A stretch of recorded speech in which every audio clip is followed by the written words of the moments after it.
Isa po nga mapagpalang hapon po sa inyong lahat. Kuya Mamo po at muli po tayo nagbabalik dito po sa ating YouTube channel upang muli nating pag-usapan mga kababayan at magbigay po tayo ng mga opinion at kuro-kuro patungkol po dito sa mga issue politikal dito po sa ating bayan. Bago natin ituloy ang ating usaping ito mga kababayan ay babatiin mo natin ang ating mga kababayan Luzon, Visayas, Mindanao at ang ating mga kababayan na riyan sa Bayong Dagat. Magandang araw po sa inyo lahat. Sana po ay nasa mabuti tayong kalagayan sa oras na ito.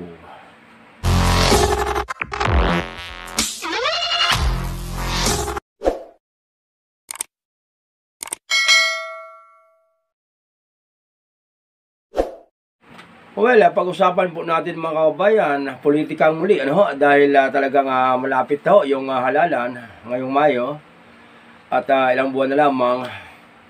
So, aalabin natin mga kababayan, ito pong mga nagiging kaganapan, dahil samot-saring mga issue politika ang ating nasasagupa dito po sa social media at isa na nga po dito mga kababayan yung katanungan ng isang vlogger na bakit daw po ngayon tuwing darating po ang halalang nasyonal ay inaabangan talaga ng taong bayan kung kanino po papanig ito pong Iglesia ni Cristo at sino-sino daw po ang dapat na suportahan ng INC.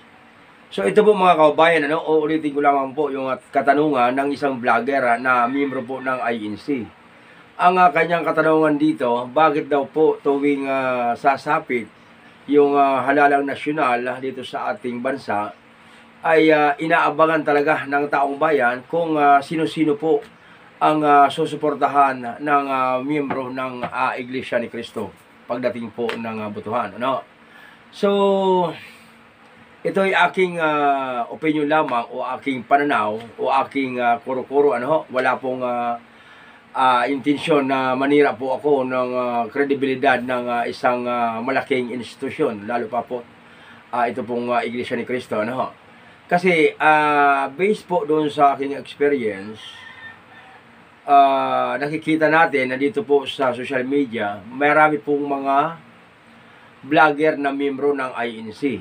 At dito po sa kanilang mga vlog, kung inyong titinan talaga, ay pabor talaga sila sa hanay ng PDP laban. Lalo't nandoon si Marcolita dahil si Marcolita mga kababayan ay miyembro ng INC. At napopromote ng mga miyembro ng INC sa kanilang vlog.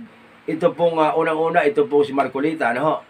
At natural, yung mga kasama ni Marcolita ay isasabay na nila hanggang kitang-kita natin na talagang pabor sila doon kay Digong, kay Sara Duterte. At bagamat sinasabi nila doon sa kanilang rally na peace rally yon, pero dito sa mga vlog ng mga vlogger na miyembro ng INC, talagang makikita mo talaga na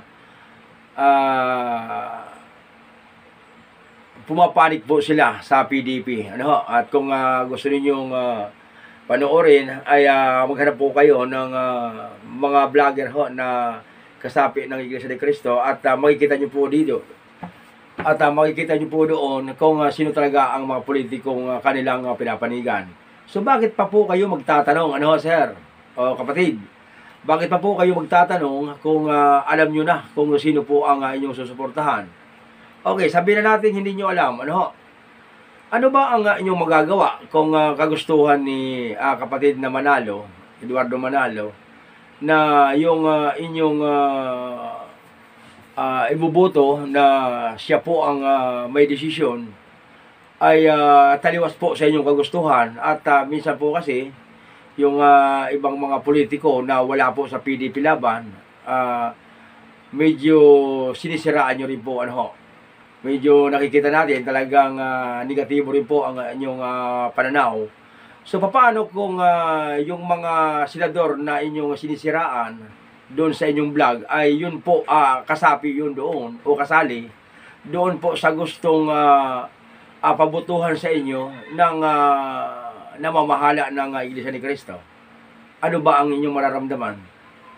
Sa palagay ko kasi mga kapatid, kung kayo po ay talagang miyembro ng Iglesia ni Cristo, at natural, yung vlog ninyo ay makikita yan worldwide, At yung isang tulad ko na hindi naman ako kasapi sa Iglesia ni Cristo, ay makikita namin doon, makikita natin dito sa vlog ninyo na talagang mayroon kayong pinapanigang politiko.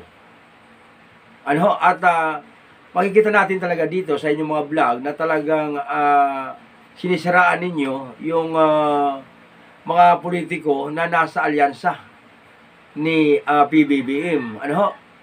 At maging yung ibang mga politikong nasa ibang partido. So,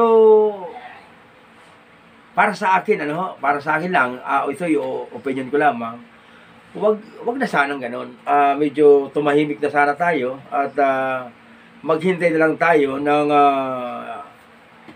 decision na galing sa taas ng inyong pamunuan kung sino talaga ang inyong iboboto.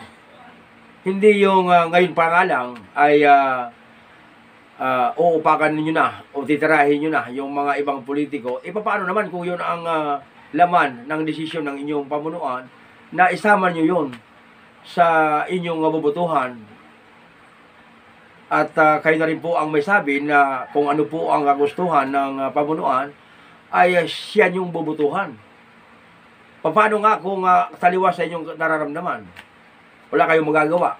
Bobotohan nyo yung taong kandidato na dati nyo nang sinira yung kanyang pangalan.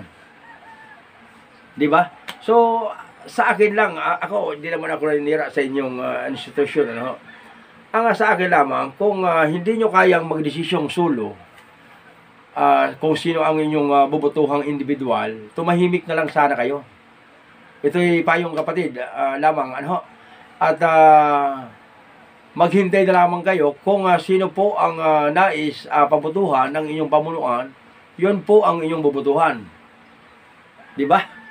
Kung magalit kayo sa akin, nasa inyo yan, pero ang akin lamang ay talagang nakikita ko lamang po sa mga vlogger na miyembro ng INC, hindi na ako conforme, parang hindi ba kaibig-ibig yung kanilang mga pronouncement dahil nakakasira na sila ng damdamin, at paano naman kung yung sinisiraan nila ay yun pala ang isa sa mga napabilang na bobotohan na naging desisyon ng inyong pamunuan.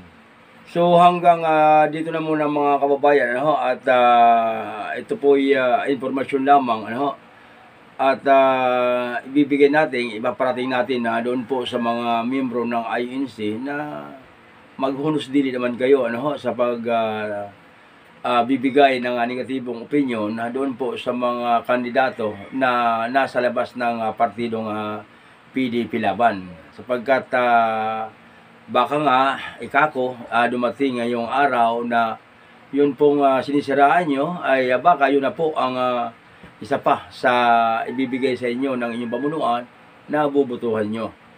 So, bato-bato sa langit, huwag po kayong magalit kung kayo po ay tatamaan.